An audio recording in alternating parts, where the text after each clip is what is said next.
friend once told me that I was green, and I squinted my face at him with a laugh.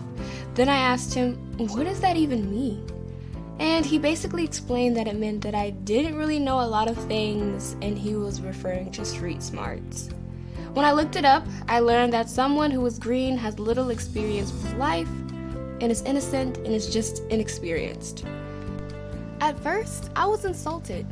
Just because my upbringing was different from his didn't mean that I lacked life experiences.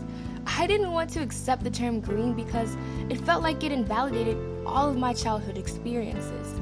I knew I wasn't completely lacking when it came to life knowledge. I had experienced at least a few things. However, after meditating on it, I started to think about how while the term green did not completely fit me, I could definitely see how others may perceive me that way. All of that to say that I guess I understand why my friend called me green. Even though I hated to admit it, I mean, he wasn't completely wrong. I had a pretty sheltered childhood. I grew up in the straight suburbs, and I was practically raised in the church. So I know I haven't been exposed to nearly as much as I know that some of my peers have. In fact, I'm not even sure that I truly registered my identity as a black girl or black woman until I got to college. I mean, don't get me wrong, up until that point, I definitely knew about my history as a black American. I also realized that black people were awesome in their own right because we seem to have a collective understanding of things. And by that, I mean that on the most basic level, black people all have similar understandings when it comes to things like, for example, in high school, my friends and I would joke about how if a real black person found themselves in a horror movie, the movie would be over in seconds, or a black person wouldn't even be in the movie to begin with, because we just don't play those games. We have enough common sense not to go in that closet or basement late at night, or to not follow a random shadow into the woods. And there are tons of videos online about this concept too. Specifically about how black people would react in a horror movie, but also how black people would react in any situation. Moral of the story, we have a way of doing things and black people are just awesome. But that's just about the extent of how I felt about my identity as a black girl as a teenager. But in college, I got to learn about my black American history significantly in more detail at the #1 HBCU. I felt that I was able to step outside of myself to not only understand exactly how the rest of the world sees me as a black woman, but I was able to position myself within the context of centuries worth of history about my black American and moreover, African diasporic heritage. I read texts that enabled me to come face to face with writings by my ancestors and narrative fiction based on the lives of my ancestors that both helped to personify the same people and ideas of historic black communities that my public school education had merely skimmed over and watered down.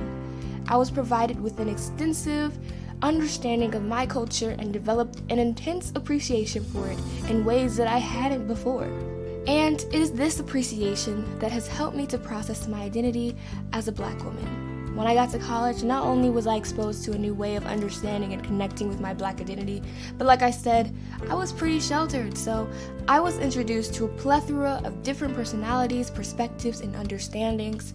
It was exciting, but it was also confusing. It made me question a lot of things about myself. Because I was green, it was a bit of a culture shock.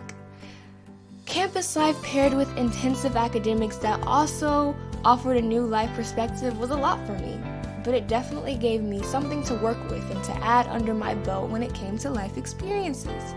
And this is all not to say that after going to college I suddenly wasn't green anymore, because I'm turning the insult on its head and I'm gonna own it. I guess I can consider myself still green in some way.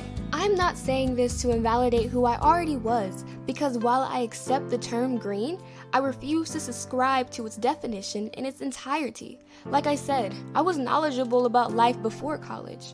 All I am saying is that all of that suburbia living just doesn't go away. While a part of me feels like I'm less green than I was before, if that even makes sense, another part of me feels like those new experiences and the new knowledge that I've been exposed to while I've been in college hasn't necessarily chipped away at my greenness, if you will, but it has simply added another layer on top of the sheltered me, adding to the complexities that make up who I am as a whole. I feel like that sounded confusing. I guess what I'm saying is that the new experiences didn't change the green me, but simply added more to who I already was. And with that being said, my name is Audra Davison, but you can call me Audra Nicole.